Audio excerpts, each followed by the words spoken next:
다른 숨은 이 정치력을 또 발휘를 하면은 이재명에게 치명타를 안길 수가 있습니다. 한덕수 만만한 사람이 아니죠. 관료 출신이지만은 일단 지금 이재명은 한덕수 권한 대행의 뒤에서 마치 섭정을 대리로 마치 정권을 잡은 듯이 섭정을 하는 그 모습을 지금 보이고 있습니다. 협박을 뒤에서 막 한덕수를 협박을 하면서, 그러니까 이재명 자기 뜻대로 국정 운영을 하겠다는 거죠.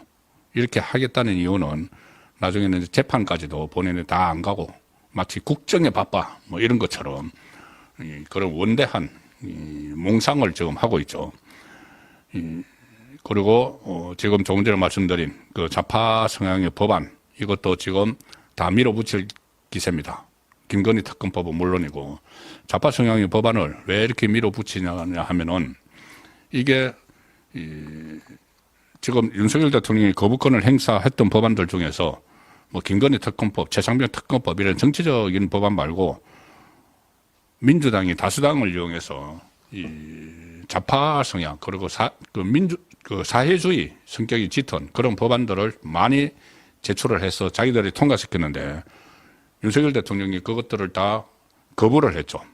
그런데 이제 윤석열 대통령 대신 한덕수 권한 대행이 있으니까 이거 거부하지 못할 거야 하고 막 밀어붙일 겁니다. 지금부터. 오늘 양곡법 당장 내일 결정이 돼서 다른 법안들도 막 밀어붙일 텐데 사회주의 성향의 법안들을 그걸 한덕수 대통령 권한 대행이 거부만 해봐. 거부하면은 당신 탄핵할 거야. 이렇게 나오는 거죠. 뒤에서 협박을 하는 그 상황인데, 그래서 이재명의 한덕수 길들이기가 시작이 됐다.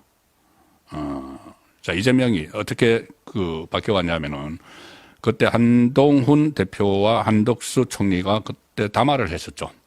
이 정부와 여당이 윤석열 대통령으로부터 국정 권한, 운영 권한을 마치 위임받은 것처럼 그렇게 담화를 했을 때 이재명이 한덕수를 막 공격을 했습니다. 2차 내란이다. 2차 내란이다. 핵이망치가다. 이렇게 막 공격을 했는데 막상 한덕수 그 총리가 대통령 권한 대행이 되고 나니까 이 기자회견에서 그런 말을 했습니다. 한덕수도 탄핵을 할 거냐. 그때 비상계엄령 선포하는 그것을 막지 못했다고 탄핵을 할 거냐. 기자들이 물어보니까 짐짓 이렇게 이야기했습니다. 이재명이 총리를 탄핵을 하면은 국정에 혼선이 생긴다. 탄핵 절차를 밟지 않겠다. 마치 이 나라를 걱정하는 것처럼 총리를 탄핵을 하면 그전에 전부 다 탄핵해서 지금 이 상태까지 만들어 놓고는 총리를 탄핵을 하면은 국정에 혼선이 생긴다. 이렇게 이야기하면서 마치 너그러운 정치 지도자처럼 그렇게 포장을 했죠. 자, 그런데 신복들이 나서가지고 막 협박을 합니다. 이재명은 마치 포용을 하는 것처럼 국정에 혼란이 생기면 안 돼. 우리 한덕수 권한 대행은 탄핵을 하면 안 돼. 이렇게 이야기해놓고는 신복들을 시켜서 박찬대가 최고위원회에서 원내대표 박찬대가 한덕수 권한 대행에게 경고한다. 갑자기 그럽니다. 경고한다. 거부권 행사를 포기하라. 권한 대행 자리를 대통령이 된 걸로 착각해서는 곤란하다. 협박을 하죠. 권한을 남용해 거부권을 행사한다면 묵과하지 않겠다. 대통령 행세하지 말라. 이렇게 이야기했고 전현희도 나서가지고 모독합니다. 모독을 하는 거죠. 지금 70대 중반 총리에게 모독을 합니다. 이렇게 이야기합니다. 청소 대행은 청소가 본분이다. 권한 대행은 그냥 대행만 해라. 청소 대행은 청소가 본분이다. 주인의 물건을 자신의 것처럼 사용한다면 절도범이 된다. 모독을 하죠. 노 총리에게. 양국관리법 등 6개 법안과 내란특검법, 김건희 특검법은 이 거부권 행사를 하면 월권이다. 그런데 지금 한덕수 대행은 양국관리법 조금 전에 말씀드린 대로 내일 국무회의를 소집을 했기 때문에 6개 법안은 거부권을 행사를 할 걸로 예상이 되고 이 김건희 특검법에 대해서도 거부권 행사를 검토 중이다. 이렇게 알려주고 있는데, 자, 그런데 이 김건희 특검법은 지금 중요한 게 아니죠. 제가 이 한덕수에게 싸우라. 이재명과도 싸워야 된다고 말씀드리는 거는 김건희 특검법 때문이 아닙니다. 뭐냐면은 양국법을 일단 막아야 됩니다. 거부권 행사에서. 그렇지 않으면은 이게 사회주의적 성향의 법안들이 물꼬가 터집니다. 전부 다 통과시켜가지고 만약에 이재명이 어떻게 해서 대통령이 된다면 그때부터는 거대 야당이 막 사회주의적 성향이 강한 법안들을 막 통과를 시키면은 이재명이 거부권 행사를 안 하겠죠. 행사를 안 해서 그게 전부 다 우리 법제화, 법령화가 돼버리는데 이재명이 대통령 되기 어려운 거죠. 자기들도 알죠. 지금 되려고 막 바닥바닥 하지만은. 그럼 이재명이 되지 않을 경우에 대비해서 지금 권한 대행 체제, 나중에 윤석열 대통령이 직무에 복귀할 수도 있고 조기 대선을 해도 다시 우파에서 정권을 잡을 수가 있으니까 그 경우에 대비해서 지금 권한 대행 체제에서 자기들이 하고 싶은 그 법안들을 다 통과시켜서 법령으로 만들어 버리겠다는 겁니다. 그러면은 그래서 한독수 권한 대행에게 거부권을 행사하면은 당신 다친다. 이 협박을 하고 있는 거죠. 윤석열 대통령이 취임 후에 거부권을 행사한 게 모두 25번인데 신문에 막 보도되고 하는 것은 주로 뭐 최상병 특검, 김건희 특검 이거 3번씩 다 거부권을 행사했는데 이것을 가지고 민주당도 막 시비를 걸죠.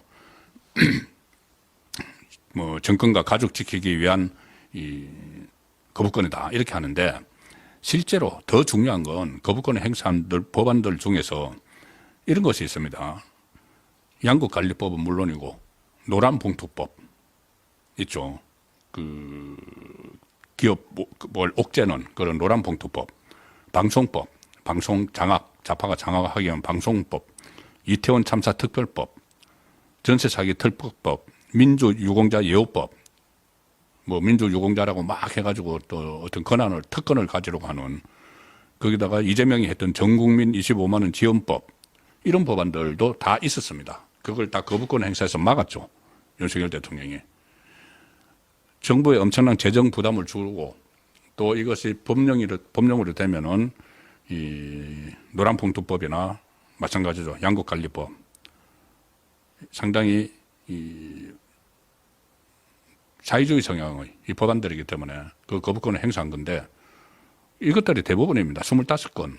그 어떤 정치 관련 뭐 김건희 특검법 이것은 3번이고 최상민 특검법 3번이고 나머지는 전부 다 이런 이 좌파 성향의 법안들을 막은 거죠. 이걸 지금 한독수 권한 대행이 있을 때 처리를 하려고 하는 겁니다. 양국법을 가지고 물꼬를 타려고 하는 것이죠. 자, 그런데 이 한독수 이것을 그 호락호락한 사람일까? 과연 그렇게 해줄까? 지금 한독수 권한 대행에게는 좀 2가지 이 선택을 해야 될 일이 있습니다. 하나는 거부권이죠. 지금 이야기하는 거부권. 거부권을 정말 우리 우파 정권에서 도저히 용납되지 않는 그런 법안들을 이제 막 할 텐데 거기에 대해서 거부권을 행사를 하느냐 문제 하나하고 하나는 어제도 말씀드린 지금 하나의 윤석열 대통령의 그 헌재 심리에서 큰 변수가 된 것이 바로 헌법재판관 임명권이죠. 임명권을 행사할 건지 그 부분인데 임명권 행사에 대해서는 여러 가지 막 논란들이 벌어지고 있는데 지금 어쨌든 6인 체제로 계속 밀고 나가면은 3명의 국회 추천 몫을 임명을 하지 않으면은 권한 대행이 임명을 할 수 없다는 게 그때 이 박근혜 정부 탄핵 때 좌파들이 했던 이야기니까 권한 대행이 임명을 하지 않고 나가면은 6명이면은 6명 전원이 찬성을 해야지 이 탄핵이 인용이 돼서 파면이 됩니다. 그런데 6명 중에 6인 체제에서 6명 중에 1명이라도 반대를 하면은 이 기각이 돼서 윤석열 대통령이 직무 복귀를 하죠. 물론 별도 수사는 이제 별개로 치고 그런 상황이 되기 때문에 6인 체제로 가야 되는 겁니다. 이게 뭐 변칙이다 이런 이야기도 하고 대통령 그 문제를 어떻게 6인으로 하느냐 하지만 어차피 지금 이 정치적으로 정치 투쟁이 벌어지고 있고 만약에 윤석열 대통령이 파면이 되거나 하면은 그 시점에 따라서 이재명이 자기 나라를 만들어서 완전히 이상한 그 나라를 만들어 버리고 대혼란이 일어나기 때문에 이재명이 재판이 안 끝난 상태에서 대통령이 대혼란이 일어나기 때문에 그걸 막기 위해서라도 이게 위헌한 것이 아니면은 그대로 해야 되죠. 자, 그런데 거기서 이제 임명권 새로운 헌법재판관 임명권을 거부를 하는 그 강단을 저는 한독수 권한대행도 보여줘야 된다고 봅니다. 한독수가 과연 해낼 수 있을까? 여러분들이 생각하는 이미지는 어떻게 보면은 좀 연성, 정통 그 경제 관료, 그래서 그런 강단이 있을까 하는데 그렇지 않습니다. 저도 이 취재를 하면서 몇 번 만나보고 했는데 전혀 그렇지 않습니다. 이 전형적인 외유 내강형입니다. 그때 물론 뭐 좌파 정부에서 뭐 총리도 하고 했지만은 그것은 지구 공무원 출신이어서 그런 것이고, 일단 본인이 뭐 우파다 이렇게 이야기는 하긴 그렇지만은 뭐냐면은 윤석열 대통령 정부의 국무총리다. 이 부분에 대한 책임감은 확실히 가지고 있고, 그리고 좌파와 최근에 세게 부딪힌 적도 몇 번 있습니다. 그래서 제가 기사를 하나 소개를 드리죠. 조선일보 기사입니다. 조선일보 기사인데 2024년 9월 11일자입니다. 제가 이 기사를 그때 아주 관심 깊게 읽은 기억이 납니다. 그때 제목이 뭐였냐면은, 제목은 지금 보여드리는 대로 경제 꼬꾸라지길 원하나 맞불 때린 야당이 울고 간 철벽 총리. 그때 상당히 이 기사가 화제가 됐었습니다. 야당이 울고 간 철벽 총리. 그리고 그 밑에는 정치권 한덕수의 재발견. 자, 그래서 이게 그때 화제가 됐는데, 한덕수가 그런 사람이었어? 그랬었죠. 9월 2일 날, 얼마 안 됐습니다. 정기국회 때 이야기입니다. 국회 예결위에서 민주당 장철민 의원이 막 몰아칩니다. 국무총리를 몰아칩니다. 도대체 무슨 근거로 경제가 좋아지고 있다고 하느냐 따지니까 한덕수 총리가 목소리를 높이기 시작합니다. 75세인데. 아니, 그럼 우리 경제가 더 약하지? 꼬꾸라집니까? 위원님, 그걸 원하시는 건 아니죠? 이렇게 대받아칩니다. 그리고 경제 회복의 근거로 삼을 수 있는 지표가 차고 넘친다. 그리고 하나하나 지표까지 다 설명을 합니다. 이 장철민 민주당 의원이 지금 민생이 어렵다 이렇게 이야기하니까는 한덕수 총리가 경제에 대해 이렇게 인식하니까는 국민이 신뢰하지 못, 한덕수 장철민이 이야기합니다. 민생이 어렵다. 총리가 경제에 대해 이렇게 인식하니까 국민이 신뢰하지 못하던 것 아니냐 이렇게 하니까 한덕수 총리가 성장, 국제 수지, 고용, 물가가 안정되면 경제가 잘 되는 것이지 어떤 것이 잘 되는 것이냐. 의원님이 경제를 잘못 보고 있는 것이다. 경제 알지도 못하면서 말하지 마라 이거죠. 평소 언성을 높이지 않기로 유명한 한덕수 총리가 최근 국회에서 야당 의원들과 연일 설전을 벌이고 있다.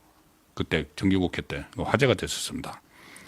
22대 여소야대 국회 첫 정기회가 시작돼서 야당의 대정부 파상 공세가 시작이 됐는데, 그때 한덕수 총리가 전면에 나서서 다른 장관들보다 더 앞서서 여당 의원들보다 더 전면전을 벌이는 그런 모습을 계속 보였습니다. 그래서 그때 관과를 중심으로 해서 40년 넘는 공직 생활에서 볼 수 없었던 이 한덕수의 재발견이다 이런 말도 나섰습니다.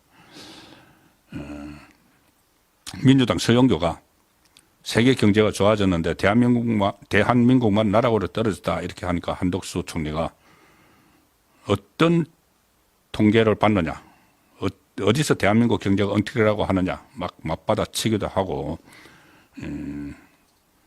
저희가 정권을 인수할 당시는 나라가 망할 수도 있겠다 생각했다. 그래서 문재인 정부 때 실정 같은 것도 다 지적을 했고, 뭐 한미 관계는 삐걱거리고 한일 관계는 최악이었고 국가 채무 비율도 올라가 있었고 물가 상승률도 엄청났다 이렇게 전부 다 그 있는 자리에서 보통 국무총리나 국무위원들이 전임 정권까지 막 이야기는 하지 않죠. 그런데 워낙 그 윤석열 정부에서 경제가 엉망이라고 하니까 이 최악의 상황을 우리가 물려받은 거다. 이걸 당당하게 그 이야기하는 그런 모습을 보여줬죠. 그 당시에 격전도 불사하는 그런 스타일을 보였고, 또 그 뉴라이트를 알고 있느냐 그거 기억나실 겁니다. 그런 질문이 야당 의원들이 이제 트집을 잡으려고 물으니까 모른다, 관심도 없다, 색깔 칠하지 말라, 미몽에서 깨어나라, 가짜뉴스 부리지 말라, 거짓 선동하지 말라, 자, 이런 한덕수 총리이기 때문에 제가 이재명이 한덕수를 얕보면 큰코 다친다. 그래서 이재명의 한덕수 길들이기를 하고 있는데 숨은 싸움권에 대책이 당할 수 있다. 그 말씀을 드렸습니다. 한덕수 총리 대권한테 만약에 이렇게 한다고 해서 제가 말씀드린 대로 큰제 임명권 행사 안 하고 또 거부권 제대로 행사한다고 해서 이재명이 자기 말을 뒤집고 뭐 나라에 혼선이 올 수 있다고 했는데 혼선이 오든 말든 또 한덕수를 몰아내기 위해서 또 탄핵을 하게 되면은 그 다음에는 최상목 경제부총리가 옵니다. 그런데 최상목 경제부총리도 만만하지 않죠. 경제를 살리기 위해서는. 근데 최상목 경제부총리에 대해서도 그때 탄핵을 한다는 이야기가 나왔습니다. 그때 비상계엄령 심의하는 국무회의에 참석을 했다고 해서. 그러면 또 최상목도 날린다. 그 다음에는 순서가 교육부총리로 갑니다. 이주호. 그것도 날린다. 자, 그렇게 하면은 국민이 가만히 있겠습니까? 이 어려운 상황에서. 그래서 아마 한덕수부터도 날리기 어려울 것이다. 조심스러워할 것이다. 그러면 한덕수는 본인이 할 수 있는 한 최대한 이재명과 싸워서 어쨌든 이 헌정이 중단되지 않도록 하고 또 사회주의적인 법안들이 막 이 틈을 타서 국회를 통과해가지고 그러니까 재투표 없이 지금 재투표하면 이런 사회주의적인 법안들은 여전히 국민의힘 의원이 108명이 있으니까 108명 안에 뭐 쪼개지기도 했지만은 이 법안은 다 같이 막죠. 뭐 특검법, 김건희 특검법 이런 데서는 이 서로 분리가 분산이 될 수 있어도 말씀드린 양국법을 비롯해서 사회주의적인 성향의 이 법을 막는 데는 108명이 일치 단계를 합니다. 그러면 거부권만 행사해주면 되는 거죠. 거부권 행사 안 하면 그냥 192명 야당이 그대로 밀어붙인 거 그대로 다 법으로 돼버립니다. 그럼 나중에 회복도 못 합니다. 일단 법으로 된 것을 회복을 할 방법이 없죠. 그 뭐 개정안 내야 되고 뭐 폐지법안이 있는지 모르겠는데 어쨌든 개정안을 막 내야 되고 굉장히 복잡해지고 그 사이에 우리 재정은 막 그들이 나고 그런 것들이 제도가 막 정착이 돼서 대한민국의 정체성이 어지러워질 수 있습니다. 한덕수 경제관료 출신으로 40년을 국가에 봉사를 했으니까 그런 상황을 막아야 되는 거죠. 자, 그래서 한덕수